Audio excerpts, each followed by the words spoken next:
అరుణోదయ యుద్ధ గీతాల్ని సాంస్కృతిక రంగాన్ని చైతన్యాన్ని ఈ హైదరాబాద్ నడిబొడ్డున విఎస్టీ హాల్లో జరుపుకుంటున్న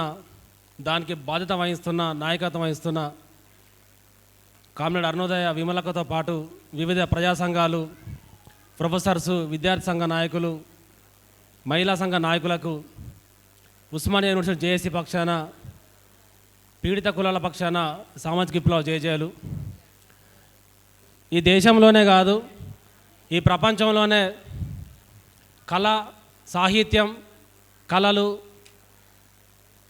అనేవి ఎంత సమాజాన్ని, ప్రపంచాన్ని జాగృతం చేస్తాయో, చైతన్యం చేస్తాయో తెలియడానికి ఈ ప్రపంచ చరిత్రలో చాలా సంఘటనలు ఉన్నాయి, చాలా రుజువులు ఉన్నాయి. ఈ ప్రపంచాన్ని, ప్రపంచ ఫిలాసఫీని నాగరికత వైపు నడిపించిన మెసొపొటేమియా నాగరికత నుంచి మొదలు పెడితే ఇండస్ వ్యాలీ వరకు, మన దేశపు ఇండస్ వ్యాలీ వరకు పురావస్తు నిపుణులు తవ్వే కొద్దీ మానవ పరిణామ క్రమం అభివృద్ధి చెందుతున్న క్రమంలో శ్రమ ఎంత ఉపయోగపడ్డదో, జ్ఞానం ఎంత ఉపయోగపడ్డదో కళ కూడా అంతే సమాజాన్ని చైతన్యవంతం చేసిందని చరిత్రకారులైన డాక్టర్ డిడి కోసాంబి, రొమీలా దాఫర్ లాంటి చరిత్రకారులు చాలా వరకు ప్రపంచ చరిత్రలో బుక్స్గా రాశారు. మెసొపొటేమియా నాగరికత ఇండస్ వ్యాలీ కాదు, ఈ ప్రపంచంలో ఎక్కడ అన్యాయం జరిగినా స్పందించాలి, రాజ్యానికి ఎదురొడ్డి నిలబడాలి, కళలుగా, సాహిత్యకారులుగా సాహిత్యాన్ని వివిధ రూపాల్లో ప్రదర్శించాలి అని చెప్తూ, ఆచరిస్తూ బ్లాక్స్ నుంచి మొదలు పెడితే సౌత్ ఆఫ్రికా బాబ్ మార్లే కానీ, పాల్ రాబ్సన్ కానీ, ఈవెన్ మైకేల్ జాక్సన్ కానీ, మార్టిన్ లూథర్ కింగ్ జూనియర్ నుంచి మొదలు సీనియర్ వరకు కానీ, ఆ దరిమిల ఆశాంతం ఎన్నో సమస్యల్ని, ప్రపంచ సామ్రాజ్యవాదాల్ని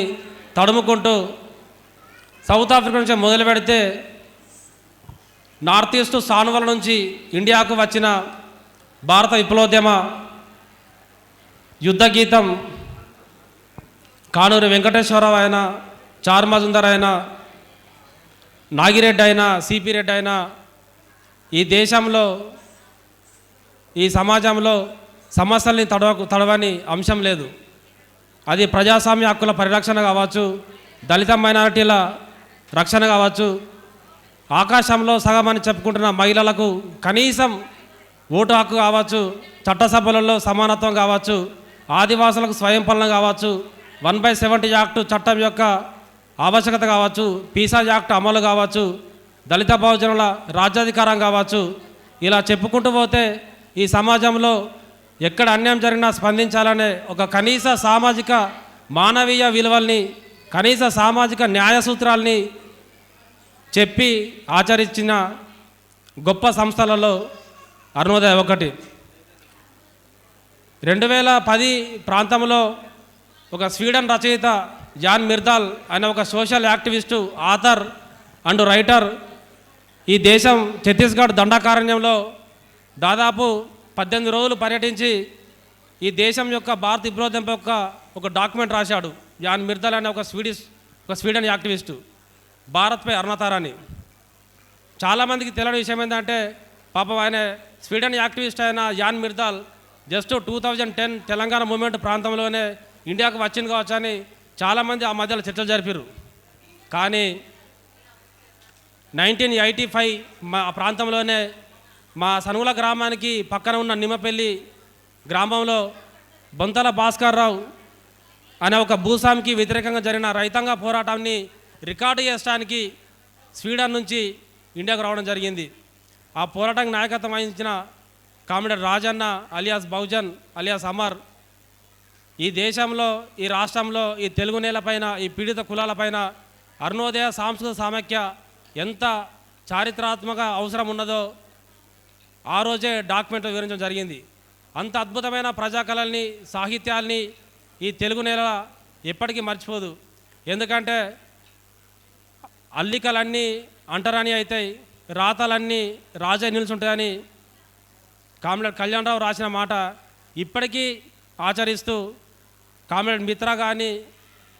అరుణోదయ సాంస్కృతిక సమైక్యలో పనిచేస్తున్న చాలామంది కళాకారులు, మేధావులు, ఆలోచనపరులు, బుద్ధిజీవులు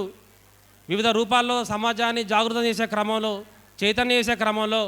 అద్భుతమైన కమిట్మెంటును, ఐడియాలజీని, వాళ్ళ జ్ఞానాన్ని, వాళ్ళ సమయస్ఫూర్తిని